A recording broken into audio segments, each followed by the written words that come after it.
الحمد لله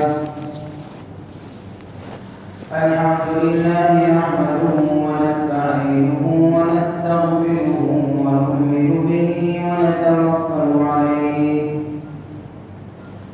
ونعوذ بالله من شرور أنفسنا ومن سيئات أعمالنا من يهده الله فلا مضل له ومن يضلله فلا هادي له ونشهد أن لا إله إلا الله وحده لا شريك له ونشهد أن سيدنا وسندنا ومولانا محمدا عبده ورسوله صلى الله تعالى عليه وعلى آله وأصحابه أجمعين أما بعد فأعوذ بالله من الشيطان الرجيم بسم الله الرحمن الرحيم وإذ قال ربك للملائكة إني جاعل في الأرض خليفة قالوا أتجعل فيها من يفسد فيها ويسفك الدماء ونحن نسبح بحمدك ونقدس لك قال إني أعلم ما لا تعلمون صدق الله مولانا العظيم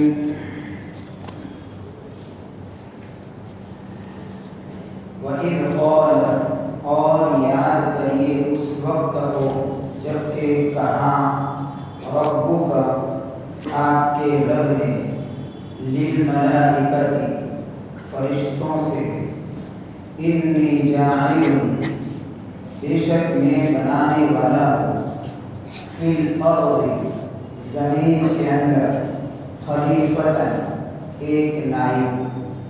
قالوا تو فرشتوں نے کہا اتجعل فیہا کیا آپ بنائیں گے اس میں یعنی زمین میں من یفسد فیہا ایسی شخصیت کو نائب جو فساد مچائے اس میں ویسفک الدماء اور خون ریزی کرے ونحن نسبح بحمدک حالانکہ ہم تسبیح بیان کرتے ہیں آپ کی حمد کے ساتھ وَنُقَدِّسُ لَكَ اور آپ کی تقدیس بیان کرتے ہیں اور رب العالمین نے فرمایا انی اعلم بے شک میں جانتا ہوں ما لا تعلمون اس کو جس کو تم نہیں جانتے ہو۔ یہ ہے سورۃ البقرہ کی آیت نمبر 30۔ اس کا جوڑ اگلے آیتوں سے اس طریقے سے بنے گا کہ اللہ کی طرف سے نعمتیں دو طرح کی ہوتی ہیں، ایک حصی اور ظاہری نعمتیں جو نظر آتی ہیں، زمین ہے، آسمان ہے، پانی ہے، غذا ہے، لباس ہے، رزق ہے، یہ وہ نعمتیں ہیں جو انسان کو محسوس ہوتی ہے، نظر آتی ہے۔ اور دوسری قسم کی باطنی نعمتیں ہیں جو علم ہے، عمل ہے، اخلاق ہے، عزت ہے، یہ محسوس نہیں ہوتی ہے، غیر محسوس روحانی نعمتیں ہیں۔ تو اللہ تعالیٰ نے اس سے پہلے ظاہری نعمتوں کو ذکر فرمایا تھا اور ظاہری نعمتوں کو بیان فرمایا تھا۔ اب آیت نمبر 30 سے اللہ تعالیٰ اسی باطنی نعمتوں کا ذکر فرماتے ہیں، علم، ایمان، اخلاق، عزت کا ذکر فرماتے ہیں۔ حضرت آدم علیہ السلام کا واقعہ ذکر فرما کر جس میں اشارہ دیا جا رہا ہے اس کہ انسان تم اس عظیم ہستی کی اولاد میں سے ہو جس کو اللہ تعالیٰ نے اس طریقے سے باطن کی نعمتوں سے نوازا، یہ تمہارے لیے یہ بات قابل فخر ہے۔ لہذا اپنے مقام اور اسٹیٹس کو پہچان اور شیطان کی نقش قدم اور اس کے یعنی کہ پیروی نہ کرو۔ کہیں ایسا نہ ہو کہ تم شیطان کی پیروی کر کے انسانیت کے مقام سے گر جاؤ۔ اس بات کو گویا کہ سمجھانا مقصود ہے۔ حضرت آدم علیہ السلام کا واقعہ بیان فرما کر اس واقعے کا مختصر خلاصہ، جتنی میں نے آیت پڑھی ہے اتنا خلاصہ یہ ہے کہ اللہ تعالیٰ نے جب حضرت آدم علیہ السلام کو پیدا فرمانے کا ارادہ کیا تو اپنے ارادے کا اظہار کیا اللہ نے فرشتوں کے سامنے، تاکہ ان کا امتحان لے، ان کی رائے معلوم کرے کہ اس نئی مخلوق کے بارے میں وہ کیا سوچ رکھتے ہیں، وہ اپنے کیا رائے رکھتے ہیں۔ جب اللہ نے اپنے ارادے کا اظہار کیا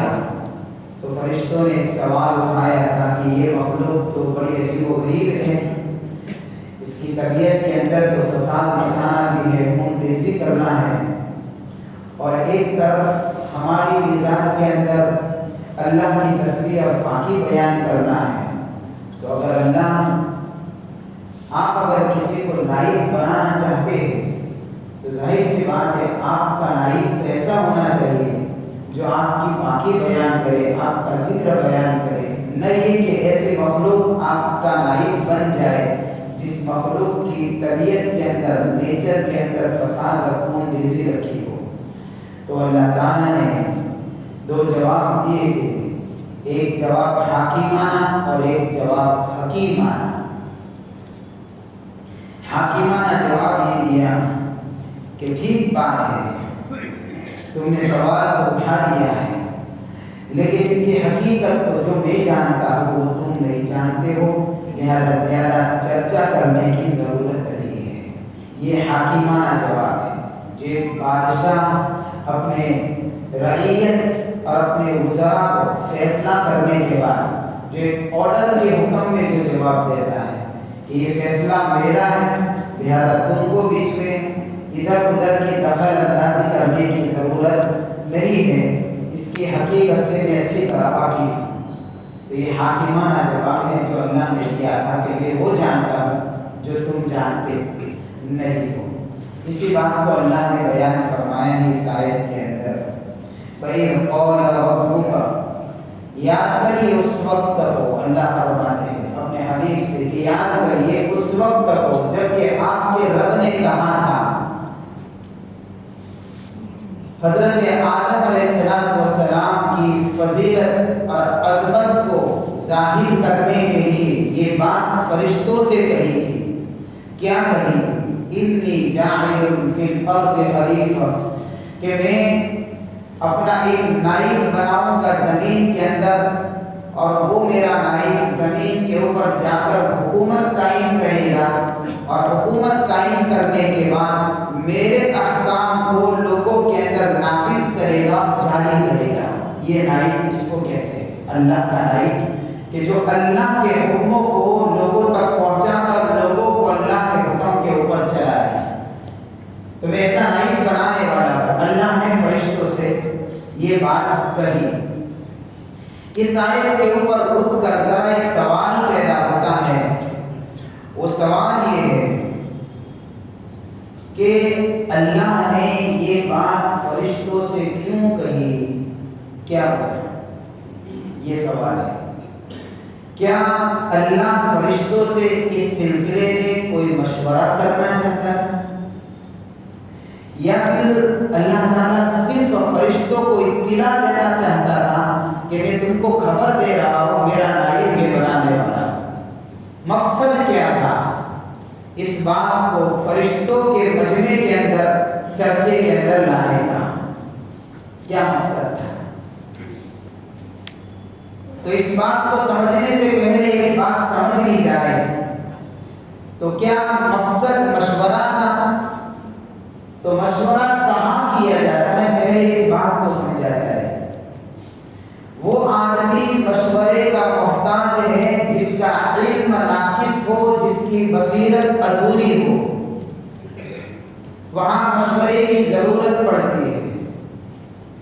ایسے امور کے اندر مشورے کی ضرورت پڑتی ہے جس معاملے کا کوئی پرفیکٹ پہلو آدمی کے سامنے واضح نہ ہو،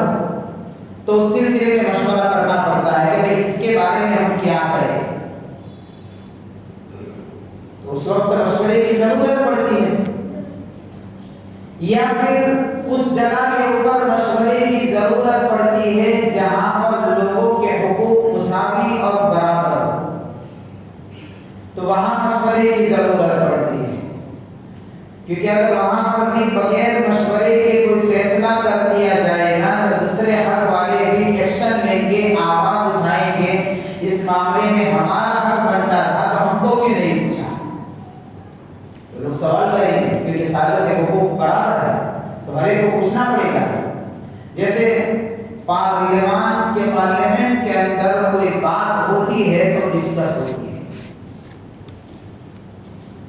اگر بغیر ڈسکس کے کوئی بات طے کر لی جائے تو پورے پارلیمنٹ کے اندر ہنگامہ ہو جائے گا کہ ہم کو پوچھے بغیر یہ بل پاس کیوں کیا،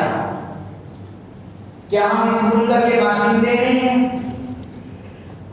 جتنا حق بل پاس کرنے والے کا ہے اتنا حق میرا بھی ہے، تو اگر یہ بل پاس کیا ہے تو مجھے کیوں نہیں پوچھا، تو اس کا بھی حق ہے، اس نے ایکشن لیا، آواز اٹھائی اس نے۔ تو جہاں پر حقوق برابر ہوتے ہیں وہاں اگر مشورہ نہیں کیا جائے گا تو آواز اٹھے گی، لہذا وہاں مشورے کی ضرورت پڑے گی۔ اب ذرا دیکھیے اللہ رب العالمین کے علم کے اندر کوئی نقص سوال پیدا نہیں ہوتا اس کا، یا پھر اللہ کے سامنے کوئی معاملہ اس طریقے سے الجھا ہوا ہو سوال ہی پیدا نہیں ہوتا، سارا علم وحی سے اترتا ہے، سارے معاملوں کی حقیقت کو اللہ رب العالمین جانتا ہے، اس کے سامنے کوئی معاملہ الجھا ہوا ہے ہی نہیں، اور اس طریقے سے اللہ کوئی فیصلہ کرے تو رب کے دربار کے اندر دنیاوی پارلیمنٹ کی طرح معاملہ نہیں کہ سب کے حقوق برابر ہو، وہ تو خالق اور مالک ہے، وہ جو فیصلہ کرے اس کو کوئی پوچھ نہیں سکتا، لا یسأل عما یفعل وهم یسألون، وہ جو کوئی کام کرے تو اس کام کے متعلق کوئی اللہ سے پوچھ نہیں سکتا، تو اللہ کے سامنے کوئی معاملہ نہ الجھا ہوا ہے اور نہ رب کے دربار میں ساروں کے حقوق برابر ہے، لہذا اللہ کو مشورے کی ضرورت نہیں ہے۔ تو پھر کیوں پوچھا؟ تو کہ شکل مشورے کی بنائی کہ بھئی فرشتوں کو پوچھا جا رہا ہے، یہ پوری شکل جو ہے مشورے جیسی لگتی ہے، اس لیے تاکہ اس کے ذریعے سے بندوں کو تعلیم دی جائے کہ تم بھی اپنے کام کرو تو آپس کے مشوروں سے کیا کرو۔ اس تعلیم کے لیے اللہ نے مشورے کی شکل کو بنایا، اس فائدے کے لیے، لہذا جو بھی کوئی بندہ کام کرے ہر کام کے اندر مشورہ ضروری ہے، مشورے کے ذریعے سے امور اچھے طریقے سے انجام تک پہنچتے ہیں، بندہ ناکام نہیں ہوتا ہے، خسارہ نہیں اٹھاتا، نقصان نہیں اٹھاتا ہے، اور قرآن کہہ رہا ہے وَأَمْرُهُمْ شُورَىٰ بَيْنَهُمْ،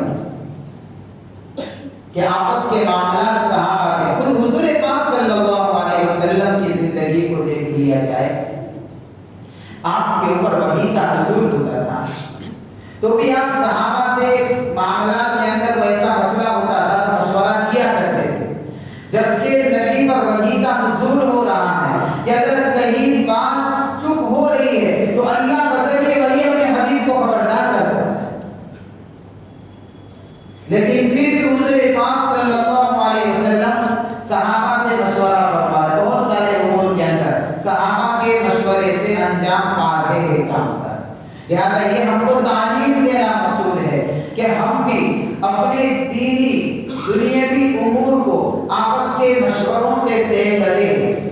صرف دینی امور کو نہیں.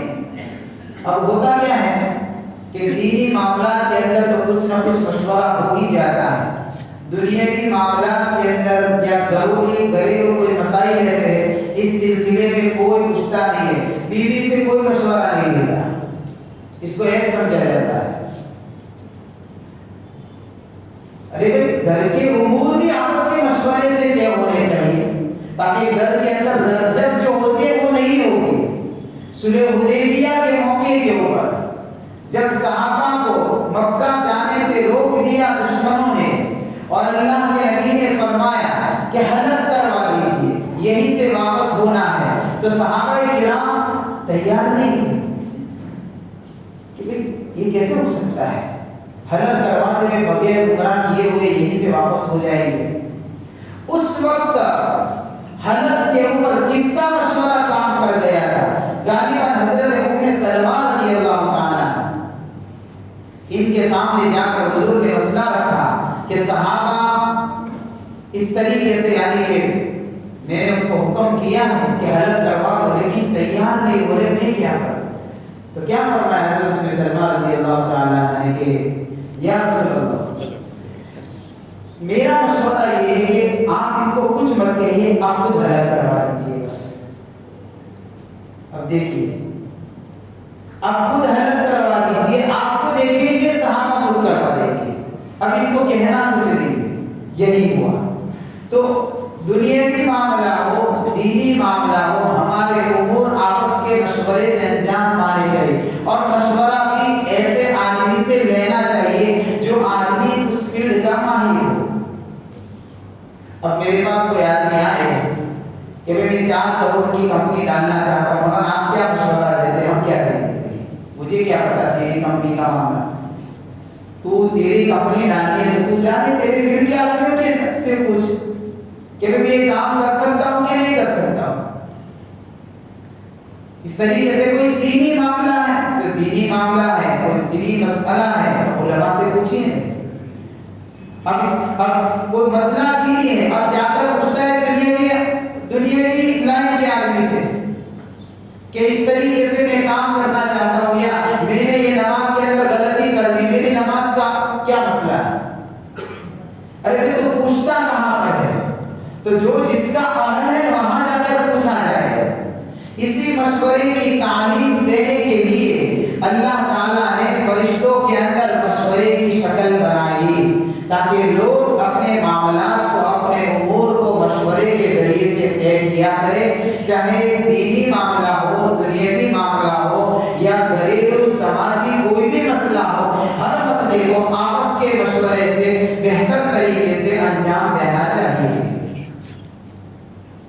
ایک فائدہ تو یہ,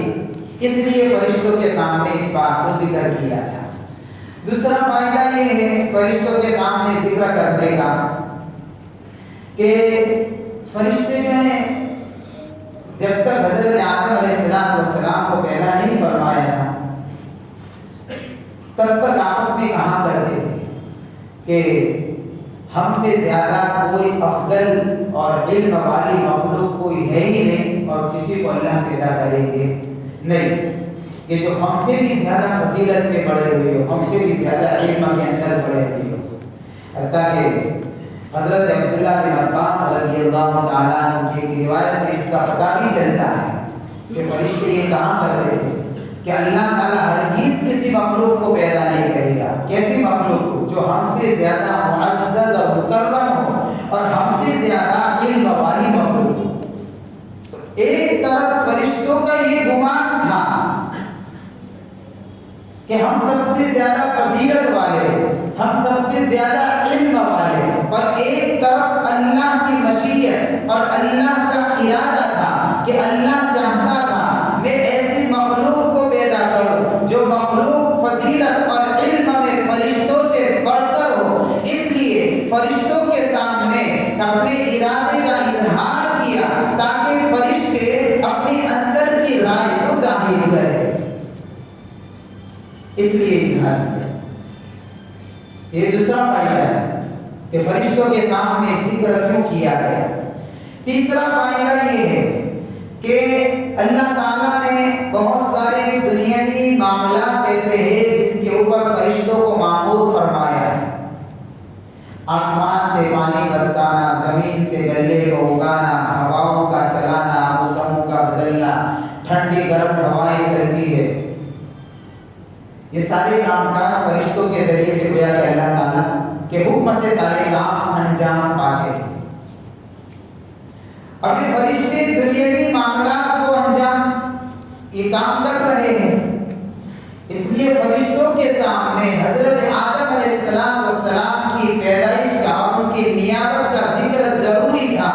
تاکہ فرشتوں کو پتہ چلے کہ ہم دنیا کے اندر رہ کر ان کاموں کو انجام تو دیں گے لیکن ہماری سربراہی یہ کریں گے۔ اس لیے ہمیں حضرت آدم علیہ السلام کے مقام اور مرتبے کو سمجھنا ضروری ہوگا۔ تو ان کی فضیلت کو، ان کے مقام کو، ان کے مرتبے کو بتانے کے لیے اللہ نے فرشتوں کے سامنے ذکر فرمایا۔ جیسے دنیاوی حکومتیں ہوتی ہیں، بادشاہ جو ہوا کرتے ہیں، جب کسی آدمی کو فوج کا یا کسی کا بڑا یعنی کہ سربراہ بنا دے تو سارے فوجیوں کو بلایا جاتا ہے، اور یہ جس کو بڑا بنایا گیا ہے اس کو کھڑا کیا جاتا ہے، تو سارے فوجی اس کو کیا کرتے ہیں؟ سلامی دیتے ہیں۔ کیوں سلامی دیتے ہیں؟ اس لیے سلامی دیتے ہیں کہ بھئی اب یہ جو کہے گا وہ کام ہوگا، اس کے حکم کے مطابق کام انجام پائے گا، یہ ہمارا سربراہ ہے، ہمارا امیر ہے، ہمارا رئیس ہے، ہمارا صدر ہے۔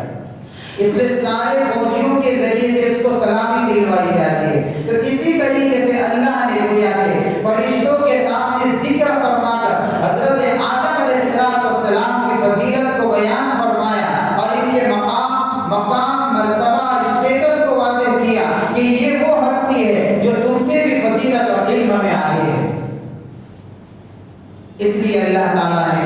حضرت آدم علیہ السلام کے نائب بنانے کا ذکر فرشتوں کے سامنے کیا تھا۔ آگے اللہ فرماتے ہیں قَالُوا وَتَجْعَلُ فِيهَا مَن يُفْسِدُ فِيهَا وَيَسْفِكُ الدِّمَاءَ۔ تو جب اللہ تعالیٰ نے فرشتوں سے یہ بات کہی کہ زمین کے اندر میں اپنا ایک نائب بنانے والا ہو، تو فرشتوں نے سوال کیا اللہ تعالیٰ سے، اور یہ سوال اعتراض کے لیے نہیں کیا تھا کہ اللہ کے فیصلے پر انگلی اٹھائے، اس لیے سوال نہیں تھا۔ سوال اس لیے تھا کہ وہ سمجھنا چاہتے تھے کہ اللہ اپنے جس نائب کو پیدا کر رہے ہیں، اس نائب کے پیدا کرنے کی حکمت کیا ہے، آخر وہ راز کیا ہے، اس راز کو جاننا چاہتے ہیں۔ تو فرشتوں نے سوال کیا قَالُوا وَتَجْعَلُ فِيهَا، فرشتوں نے کہا کیا آپ بنائیں گے زمین کے اندر اپنا نائب، ایسی شخصیت کو جو زمین میں جا کر فساد مچائے گا، خون ریزی کرے گا، اور ہم کیا کریں؟ وَنَحْنُ نُسَبِّحُ بِحَمْدِكَ وَنُقَدِّسُ لَكَ، اور ہمیں آپ کی تسبیح بیان کرتے ہیں آپ کے حمد کے ساتھ میں، اور آپ کی تقدیس بیان کرتے ہیں، آپ کی بزرگی بیان کرتے ہیں۔ تو رب العالمین ایسے نائب کی کیا ضرورت ہے جس نائب کے اندر یہ عیب چھپے ہوئے ہیں، اس کے اندر فساد ہے، شر ہے، فتنہ ہے، خون ریزی ہے، قتل و غارت گیری کا جذبہ ہے، کیا وجہ ہے؟ لیکن اس سوال یہ پیدا ہوتا ہے کہ ابھی تو حضرت آدم علیہ السلام کو پیدا نہیں کیا گیا، ابھی تو بات ہو رہی ہے کہ میں نائب بنانے والا ہوں، تو حضرت آدم علیہ السلام کی پیدائش سے پہلے ہی فرشتوں کو پتہ کیسے چلا کہ یہ زمین میں فساد مچائے گا؟ کیسے پتہ چلا؟ ابھی تو پیدا نہیں کیا حضرت آدم علیہ السلام۔ یہ بھی ایک سوال ہے، اس کا ایک جواب یہ ہے کہ جب حضرت آدم علیہ السلام کو اللہ نے پیدا نہیں کیا تھا، اس سے پہلے یہ زمین کے اوپر جناتوں کی حکومت تھی۔ اور انہوں نے جناتوں کی حکومت کو دیکھا تھا، قتل و غارت گیری، فساد مچانا، فتنہ برپا کرنا، بگاڑ پیدا کرنا، یہ سارا ماحول فرشتوں کے سامنے تھا۔ جب حضرت آدم علیہ السلام کو پیدا نہیں کیا تھا، اس سے پہلے اس روئے زمین کے اوپر جنات والی مخلوق بستی تھی، اور ان کے کام یہ سے تھے، فساد مچانا، قتل و غارت گیری کرنا، بربادی لانا، بگاڑ پیدا کرنا، یہ سارا۔ تو ان کی حکومت کو دیکھا تھا فرشتوں نے، تو فرشتوں نے ایسا سمجھ لیا ان جناتوں کی حکومت کو دیکھ کر کہ یہ اللہ کا جو نیا، یعنی یہ جو نائب بننے والا ہے، جس کو اللہ اپنا نائب بنانے والے ہیں، تو وہ بھی ایسا ہی کرے گا، وہ بھی جا کر زمین میں فساد مچائے گا، وہ بھی جا کر زمین کے اندر قتل و غارت گیری کرے گا، وہ بھی زمین کے اوپر جا کر خونریزی کرے گا، جیسے جناتوں کی ابھی حکومت چلتی ہے ایسا وہ بھی کرے گا۔ اس لیے فرشتوں کو سوال پیدا ہو گیا۔ ایک جواب تو یہ، دوسرا جواب یہ ہے کہ اللہ تعالیٰ نے حضرت آدم علیہ السلام کو پیدا فرمانے کا ذکر فرمایا تو خلیفتاً کا لفظ استعمال فرمایا کہ میں خلیفہ بنانے والا ہوں، اپنا نائب، اور نائب اس کو کہتے ہیں کہ وہ زمین کے اوپر اللہ کی حکومت کو قائم کر کے اس کے بگاڑ کو ختم کرے۔ تو اس لفظ سے ہی پتہ چلتا ہے کہ نائب کی ضرورت وہاں پڑے گی جہاں بگاڑ ہوگا، یہ لفظ ہی بتا رہا ہے۔ تینوں نے خلیفتاً کے لفظ سے ہی سمجھ لیا کہ بھئی نائب کی ضرورت پڑی ہے، مطلب یہ ہے کہ بگاڑ ہے، وہاں پر فساد ہے، قتل و غارت گیری ہے، خون ریزی ہے، اس لیے فرشتوں نے سوال کر دیا کہ پھر اللہ ایسے نائب بنا کر یہ تو زمین کے اوپر جا کر فساد مچائیں گے، اس لیے ان کو سوال پیدا ہوا۔ تیسرا جواب یہ دیا ہے مفسرین نے کہ فرشتوں نے یہ سوال کیوں کیا۔ تیسرا جواب یہ دیا ہے کہ لوح محفوظ کے اندر اول سے لے کر آخر تک ہر چیز درج ہے، لکھی ہوئی، ہر مخلوق کی پوری ڈیٹیل موجود ہے لوح محفوظ کے اندر۔ تو ملائکۃ المقربین یعنی مقرب فرشتوں کے ذریعے سے دیگر فرشتوں کو بھی پتہ چلا کہ لوح محفوظ میں یہ بات لکھی ہوئی ہے کہ اللہ اپنا ایک نائب پیدا کرنے والا ہے، اور وہ نائب کیسا ہوگا کہ زمین کے اوپر اس کی وجہ سے خونریزی بھی ہوگی، فساد بھی ہوگا۔ تو انہوں نے لوح محفوظ کے اندر لکھا ہوا دیکھا تھا، اس لیے سوال کر دیا، اور ان کو پتہ چل گیا کہ یہ نائب تو زمین پر جائے گا تو فساد مچائے گا، خونریزی کرے گا۔ چوتھا جواب یہ دیا ہے کہ جب اللہ نے یوں فرمایا انی جاعل فی الارض خلیفہ، کہ میں زمین میں اپنا نائب بنانے والا ہوں، تو فرشتوں نے سوال کیا تھا اللہ تعالیٰ سے کہ اللہ یہ آپ کا نائب جو ہے جس کو آپ بنانے والے ہیں وہ آپ کا نائب کیسا ہوگا؟ تو اللہ تعالیٰ نے ان کو بتایا تھا کہ جو میرا نائب ہوگا اس کی اولاد بھی ہوگی، آپس کے اندر قتل و غارت گیری ہوگی، خون ریزی ہوگی، حسد ہوگا، ان کے آپس میں بغض ہوگا، عداوتیں ہوگی، دشمنیاں ہوگی، یہ سب میرا نائب ہوگا۔ اللہ نے ان کو بتایا تھا۔ تو جب اللہ نے بتایا تھا تو پھر فرشتوں نے سوال کیا تھا حکمت کو جاننے کے لیے کہ اللہ آخر کیا وجہ ہے کہ ایک طرف تو ہم فرشتوں کی جماعت ہے جس کی پاکیزگی کا یہ عالم ہے، وَنَحْنُ نُسَبِّحُ بِحَمْدِكَ وَنُقَدِّسُ لَكَ، ہر وقت آپ کی حمد کے ساتھ آپ کی تسبیح بیان کرتے ہیں اور آپ کی تقدیس بیان کرتے ہیں۔ تقدیس کا مطلب ایک علماء نے یہ لکھا ہے کہ آپ کے ہر کام کو اس بات سے پاک سمجھتے ہیں کہ آپ کا کوئی بھی کام حکمت کے خلاف نہیں ہے، بیکار نہیں ہے۔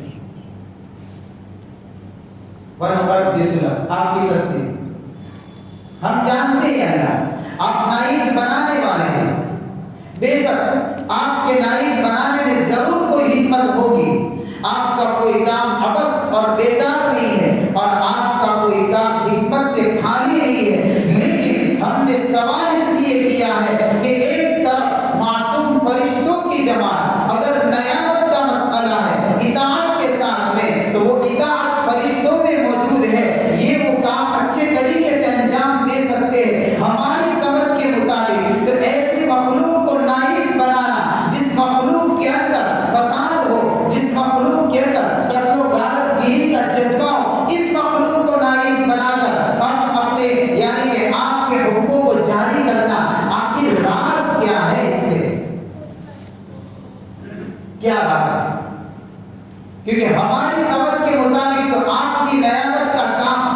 فرشتوں کی جماعت اچھی طریقے سے انجام دے سکتی ہے. اب جو خود ہی قتل و غارت گیری کرتی وہ مخلوق، جس کی طبیعت کے اندر ہی فتنہ ہو، فساد ہو، وہ کیسے ہوئے زمین کے نظام کو امن و امان والا بنائے گی؟ کیسے ہوئے زمین کے اوپر آگ کے حکموں کو نافذ کرے گی یہ مخلوق؟ راز کیا ہے؟ تو اللہ تعالیٰ نے دو جواب دیے اس کے. انی اعلم ما لا تعلمون، یہ حکیمانہ جواب. اللہ نے فرمایا بے شک میں جانتا ہوں ان چیزوں کو جن کو تم نہیں جانتے ہو. یعنی فرشتوں نے خلافت کے لیے اور نیابت کے لیے کس چیز کو بنیاد بنایا؟ عبادت اور اطاعت کو بنیاد بنایا کہ اگر خلافت کا کام انجام دینا ہے تو ہمارے اندر عبادت اور اطاعت ہے، ہم اچھی طریقے سے انجام دے سکتے ہیں. حالانکہ اللہ فرماتے ہیں اس حقیقت کو سمجھنے کے لیے اتنا کافی نہیں ہے، میں اندر کے حقیقت سے واقف ہوں. نیابت اور خلافت کے کام کو انجام دینے کے لیے صرف اطاعت اور عبادت کافی نہیں ہے، بلکہ اس لائن کا علم ہونا ضروری ہے اور اس کی صلاحیت تمہارے اندر نہیں ہے. وہ صلاحیت اس مخلوق میں ہوگی، وہ علم ضروری ہے، وہ فہم ضروری ہے، وہ استعداد ضروری ہے، وہ قابلیت ضروری ہے کہ جو خلافت کے کام کو اچھی طریقے سے اور خلافت کے امور کو اچھی طریقے سے انجام دے سکے. تم نے اطاعت کو تو دیکھا، عبادت کو دیکھا، لیکن علم کو نہیں دیکھا، صلاحیت نہیں دیکھی، استعداد نہیں دیکھی. یہ تو اسی مخلوق میں موجود ہے. انی اعلم ما لا تعلمون، بے شک میں وہ جانتا ہوں جس حقیقت کو تم نہیں جانتے ہو. اب ذرا دیکھیں، آخری بات عرض کر دوں میں کہ وہ انسان کے اندر کیا صلاحیت ہے.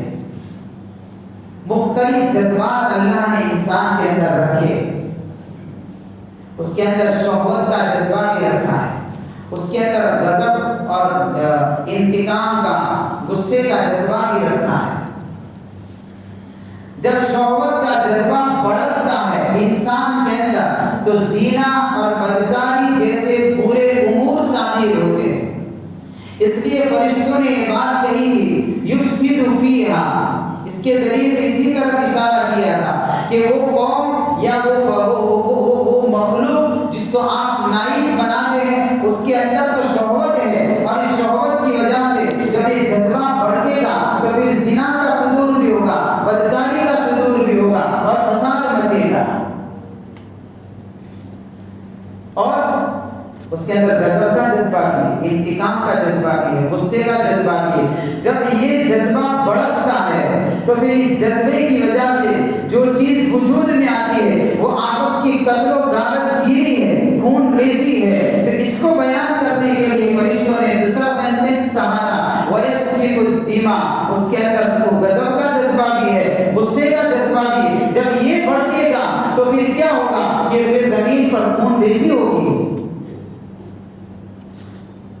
تو میں یفسد فیہا ویسفک الدماء کہہ کر فرشتوں نے انسان کے دو عیب کو بیان کیا، اور وَنَحْنُ نُسَبِّحُ بِحَمْدِكَ وَنُقَدِّسُ لَكَ کہہ کر فرشتوں نے اشارہ دیا کہ یہ شہوت کا جذبہ فرشتوں میں نہیں ہے اور غضب کا جذبہ فرشتوں میں نہیں ہے، فرشتوں کو اس سے کوئی مطلب نہیں ہے. یہ انسان کے اندر یہ عیب ہے. لیکن یہ بات ٹھیک ہے، اس کے اندر شہوت بھی ہے، اس کے اندر غضب بھی ہے. فرشتوں نے ان دونوں جذبے کا نیگیٹو پہلو تو دیکھا، پوزیٹو پہلو نہیں دیکھا. کہ اگر ان دونوں جذبات کے رخ کو رب کی طرف پھیر دیا جائے تو پھر اس کے کمالات بڑے عجیب و غریب ظاہر ہوتے ہیں. کہ اگر انسان کے اندر شہوت ہے تو شہوت کی اصلاح کر دی جائے اور اس کو اللہ کی طرف پھیر دیا جائے تو شہوت کے جذبے کی وجہ سے اس کے اندر عشق پیدا ہوتا ہے، اس کے اندر محبت کا جذبہ پیدا ہوتا ہے، اور اسی محبت کے جذبے کے اندر اللہ سے اس طریقے سے عاشق اللہ کا بن جاتا ہے کہ رب کی محبت کے اندر بندے کا دل بے چین ہو جاتا ہے۔ فرشتوں نے یہ چیز تو دیکھی ہی نہیں، یہ اس کا پوزیٹو پہلو ہے شوہر کا، کہ جب اس کی اصلاح کی جاتی ہے تو پھر اس کے عشق الہی کا جذبہ دلوں کے اندر آتا ہے۔ لہذا اگر ایک طرف فرشتوں کے اندر عبادت کے اعتبار سے فرشتوں کا پڑھنا بھاری ہے، تو عشق اور محبت کے اعتبار سے انسانوں کا پڑھنا بھاری ہے، کہ جو اللہ سے محبت کا جذبہ اللہ نے انسانوں کو عطا فرمایا ہے، وہ عشق اور محبت کا جذبہ فرشتوں میں نہیں ہے۔ اس لیے انسان کی عبادت عاشقانہ ہوا کرتی ہے، فرشتوں کی عبادت ان کے طبیعت کے مطابق جس طریقے سے اللہ نے بنایا ہے اس طریقے سے ہوتی ہے۔ ان کی عبادتوں میں محبت اور وہ عشق والے جذبات نہیں ہوتے ہیں۔ اس شہوت کا پوزیٹو پہلو ہے، یہ تو دیکھا ہی نہیں فرشتوں نے کہ اگر اس کو اگر اصلاح کی جائے گی تو یہ ایسے یعنی کہ منافع اس کے کھل کر سامنے آتے سے کمالات ظاہر ہوتے ہیں۔ اس طریقے سے اس کے اندر غضب ہے، اس کا ایک نیگیٹو پہلو فرشتوں نے دیکھا کہ جب غضب کی آگ بڑھتی ہے تو خون ریزی ہوتی ہے، لیکن یہی غضب کا ایک پوزیٹو پہلو ہے کہ جب اس کو اللہ کی طرف پھیر دیا جاتا ہے تو بندے کے اندر پھر وہ جذبہ پیدا ہوتا ہے، اپنی جان کی سرفروشی کا جذبہ پیدا ہو جاتا ہے، اللہ کے راستے میں قتل و قتال اور جہاد کا جذبہ پیدا ہو جاتا ہے، اور شہادت کی تمنا دلوں کے اندر انگرائیاں لینے لگتی ہے، اور شہادت کے مرتبے پر فائز ہونے کے لیے بے چین ہو جاتا ہے، اور یہ وہ جذبہ ہے کہ شہادت کے رتبے سے فرشتے محروم ہیں۔ یہ چیز فرشتوں میں نہیں ہے، یہ ہے قوت غضبیہ جو اللہ نے انسان کے اندر رکھی ہے۔ تو شہوت اور غضب جہاں اس کا ایک طرف نیگیٹو پہلو ہے، وہی اس کا دوسری طرف پوزیٹو پہلو ہے۔ اللہ فرماتے ہیں یہ وہ حقائق ہے جن حقیقتوں کو فرشتوں کو کہا جاتا ہے انی اعلم ما لا تعلمون، جس حقیقت کو میں جانتا ہوں ان حقائق کو تم نہیں سمجھ سکتے ہو۔ روئے زمین کے اوپر نظام خلافت کو قائم کرنے کے لیے یہی جذبوں کی ضرورت پڑتی ہے۔ جو ان جذبوں کا مالک ہوگا وہ روئے زمین کے اوپر اللہ کا نائب بن کر اللہ کی حکومت کو قائم کرے گا، اللہ کے احکام بندوں کے اوپر نافذ اور جاری کرے گا۔ تو یہ حکیمانہ جواب تھا جو اللہ نے فرشتوں کو دیا۔ آگے انشاءاللہ آئندہ آپ کے سامنے دوسرا جواب جو اللہ نے دیا ہے وہ کل کے مجلس میں انشاءاللہ رکھنے کی کوشش کروں گا۔ اللہ تعالیٰ ہمیں صحیح سمجھ عطا فرمائے، صحیح معنوں میں ہمارے دلوں کے اندر انسانیت کی قدردانی کی توفیق پیدا فرمائے۔